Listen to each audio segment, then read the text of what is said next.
कालीपुर गांव में मोहन नाम का एक किसान रहता था। मोहन के पास काफी जमीन जायदाद थी। जमींदार के बाद अमीरी में वो गांव में दूसरे नंबर पर आता था।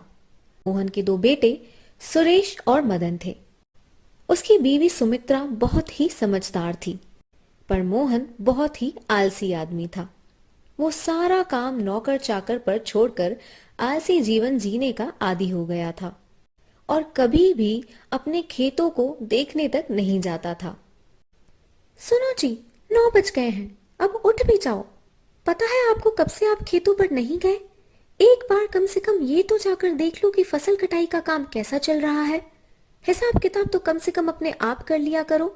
सब कुछ नौकरों के भरोसे छोड़ना भी तो ठीक नहीं। अरे हाँ हाँ भाग्यवान, देख लूंगा। अभी तो दिन निकला ही है। और तुम क्यों चिंता करती हो? इतने सारे नौकर चाकर तो हैं ना। अब जाओ, मुझे सोने दो। बड़ा ही सुंदर सपना देख रहा था, तुमने आकर सब गुड़ गोबर कर दिया। हे भगवान, क्या करूं इस आलसी आदमी का। ये तो उठने ही नहीं वाले। सुरेश और मदन को ही खेत पर भेजना पड़ेगा। सुमित्रा सुरेश और मदन को जगाकर खेत की तरफ भेज देती है। इसी तरह दिन गुजर रहे थे, पर मोहन बाबू का आलस था कि खत्म होने का नाम ही नहीं ले रहा था। वो दिन में भी खाट पर लेट जाते तो गहरी नींद आ जाती और खर्राटे मारने लगते। मोहन के आलसी होने की बात सारा गांव जानता था। उनमें कुछ लोग ऐसे थे जो उसे समझाते थे कि उसे आलस नहीं करना चाहिए। वहीं कुछ लोग उसका मजाक भी उड़ाया करते थे। अरे मोहन बाबू, आज सवेरे सवेरे किधर जा रहे हो? इतनी सुबह पहले कभी आपको नहीं देखा। सब कुशल मंगल तो है ना? अरे क्या बताऊं मंगल, तुम्हारी भाभी ने कई दिन से नाक में दम कर रखा है। रोज सवेरे आकर उठा देती है। आज तो मेरे सिर पे ही पानी डाल दिया। कहती है फसल कटाई का काम देखो। इसीलिए खेत पर ही जा रहा हूँ। मैं लौटते समय तुमसे मिलूंगा। अरे वो सब तो ठीक है मोहन भैया, पर हमने सुना है एक दिन भाभी ने आपको गोदाम पर भेजा तो आपको वहां पर भी गहरी नींद आ गई और कुछ चोर गोदाम में रखी अनाज की बोरियां उठाकर ले गए। जरा ध्यान से जाना भैया, कहीं आज भी आपको खेत पर नींद ना आ जाए। फिर तो हमें ही आपसे मिलने के लिए खेत पर आना होगा। धीरे धीरे ऐसे ही दिन बीत रहे थे। मोहन के नौकर बाजार जाकर फसल बेच आए और अब मोहन फिर से दिन भर घर में पड़ा रहता। वो ना तो खुद कभी खेतों पर जाता और ना ही अपने बच्चों को जाने को बोलता था।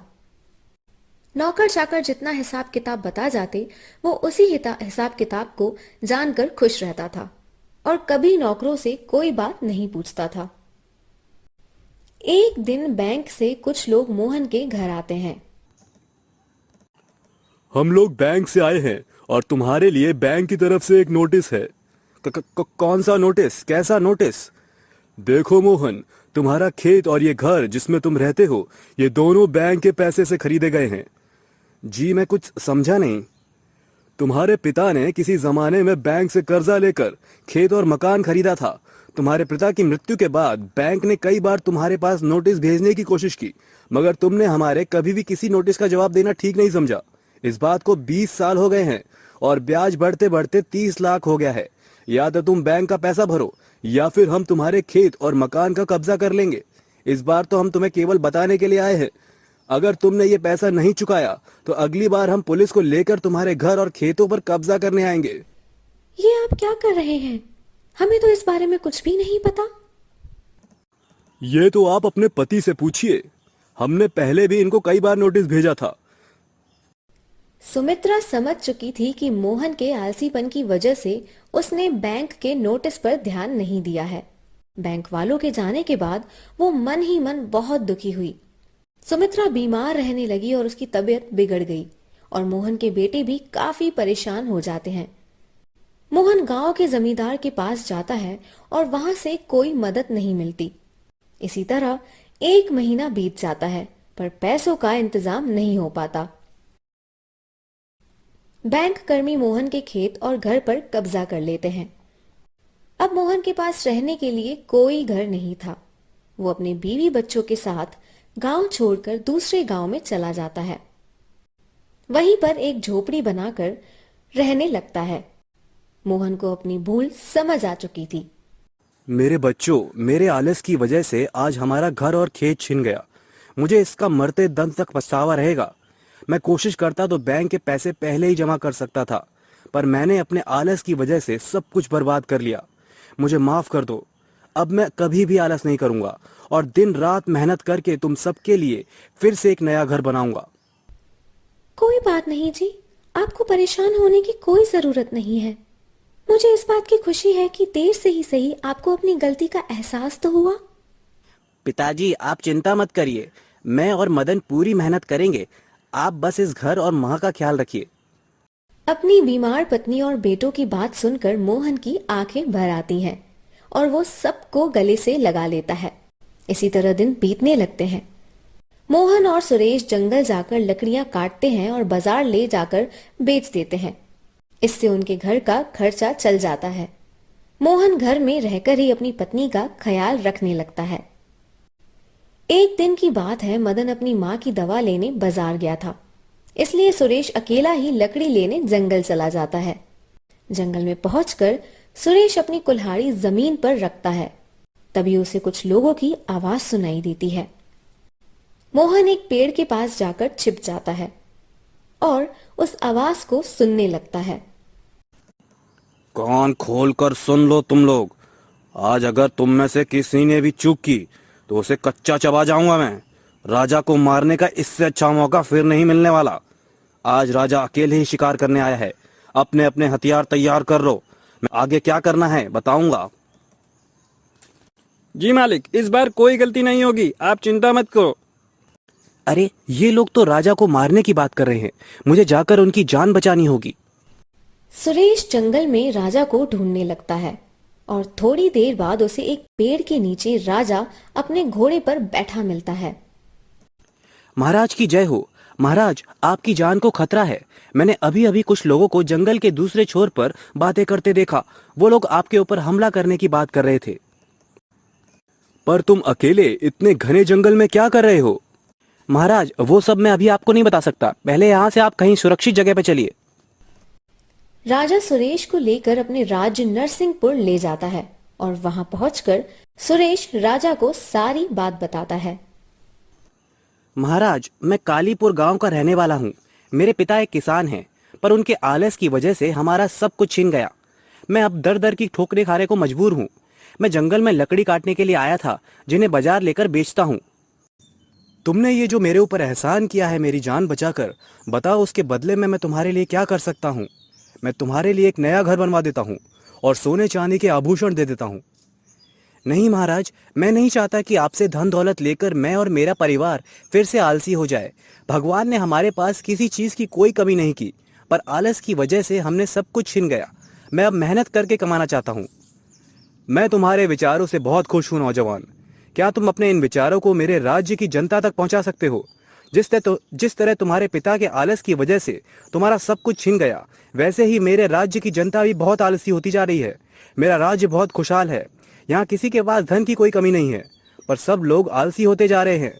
उन्हें लगता है कि उनके पास जितनी धन दौलत है वो कभी खत्म नहीं होगी। पर मैं जानता हूँ नौजवान, अगर उन लोगों ने आलस नहीं त्यागा तो वो बर्बाद हो जाएंगे। और राज्य का राजा होने के नाते इस बात का दोष मेरे ऊपर ही लगाया जाएगा। कहने वाले कहेंगे कि एक नाकाम राजा की वजह से प्रजा बर्बाद हो गई। मैं ये अनर्थ होते नहीं देख सकता। क्या तुम मेरी मदद करोगे नौजवान? राजा की बात सुनकर सुरेश उनकी मदद करने को तैयार हो जाता है। वो राज्य में अलग अलग लोगों के पास जाता और उनसे बातचीत करता। उन्हें अपने पिता की सारी कहानी सुनाता कि किस तरह आलस की वजह से वो लोग गरीब हो गए। पर राज्य का एक भी नागरिक सुरेश की बात पर अमल नहीं कर रहा था और सब लोग आलसी जीवन जी रहे थे। जब कोई रास्ता नहीं मिलता तो सुरेश राजमहल के मुंशी के पास जाता है। मुंशी जी, आप इस राज्य में सबसे ज्यादा वृद्ध और बुद्धिमान हैं। मैं आपको एक बात बताना चाहता हूँ। राज्य में जिस नदी के पानी से सिंचाई होती है और खेती का काम होता है, उस नदी में पहाड़ी से पत्थर गिरते जा रहे हैं, जिससे राज्य की तरफ आने वाली छोटी नहरों का पानी कम होता जा रहा है। अब राज्य के लोगों को समझाओ कि वो लोग इस तरफ ध्यान दे, नहीं तो आने वाले समय में सारी नहरों में पानी खत्म हो जाएगा। फिर सिंचाई कैसे होगी? सुरेश बेटा, मैं तुम्हारी कोई मदद नहीं कर सकता। मैं गांव वालों को पहले भी इस बारे में समझा चुका हूं, पर वो लोग किसी की नहीं सुनते हैं। सुरेश को मुंशी जी के पास भी अपनी समस्या का कोई हल नहीं मिलता, तो वो राजा के पास जाता है और राजा से अनुमति लेकर महल में काम करने वाले कुछ मजदूरों को अपने साथ ले जाता है। रात के समय मजदूरों की मदद से बड़े बड़े पत्थर खेतों की तरफ आने वाली नहरों में डलवा देता है। पूरे 1 हफ्ते तक सुरेश ऐसा ही करता है। नहर में बड़े बड़े पत्थरों की वजह से खेतों में पानी जाना बंद हो जाता है। गर्मी के मौसम में सभी के खेत सूखने लगते हैं, तो वो सब परेशान हो जाते हैं और मदद के लिए राजा के पास जाते हैं। महाराज, हमारी मदद कीजिए महाराज। हमारे खेतों को पानी नहीं मिलने की वजह से सारी फसल सूख गई है। ऐसे तो हम बर्बाद हो जाएंगे महाराज। तुम लोगों को पहले भी कितनी बार समझाया गया कि आलस का त्याग करके पहाड़ी से गिरने वाले पत्थरों के बारे में सोचो, लेकिन किसी ने भी इस तरफ ध्यान नहीं दिया। सुरेश ने भी तुम लोगों को आलसी जीवन त्यागने की सलाह दी, फिर भी तुम लोग नहीं माने। अब तुम्हारी मदद केवल सुरेश ही कर सकता है, जाकर उससे मिलो। सभी लोग सुरेश के पास जाते हैं और उससे मदद मांगते हैं। मैंने आप लोगों को पहले ही समझाया था कि आप आलस मत करो और नदी की देखभाल करो, मगर आप लोगों ने ऐसा नहीं किया। अब नतीजा आपके सामने है। हमें अपनी भूल समझ आ गई बेटा, हमें माफ कर दो। इस गांव का हर व्यक्ति आज से और अभी से आलस का त्याग करता है। क्यों भाइयों? हाँ हाँ, हम आज के बाद कभी आलस नहीं करेंगे। लोगों की बात सुनकर सुरेश को भरोसा हो जाता है और वो मजदूरों को लगाकर नहर के रास्ते से सारे पत्थर हटवा देता है। इस काम में लोग भी उसकी मदद करते हैं। कुछ दिन में सारे पत्थर हटने के बाद पानी खेतों में पहुंचने लगता है और सभी गांव वाले खुश हो जाते हैं। सुरेश की बुद्धिमानी से राजा बहुत खुश होता है। वो अपनी बेटी की शादी सुरेश से कराने का फैसला लेता है। सुरेश अपने गांव लौटकर पिता को ये बात बताता है। कुछ ही दिन में सुरेश की शादी हो जाती है और अब मोहन और उसका परिवार एक बड़े घर में रहते हैं। वो अपनी पत्नी से कहता है, देखा सुमित्रा, मैंने राजा बनने का सपना देखा था। मैं भले ही राजा नहीं बन पाया, पर एक राजा का पिता तो बन गया। सभी लोग मोहन की ये बात सुनकर जोर जोर से हंसने लगते हैं। हा हा हा।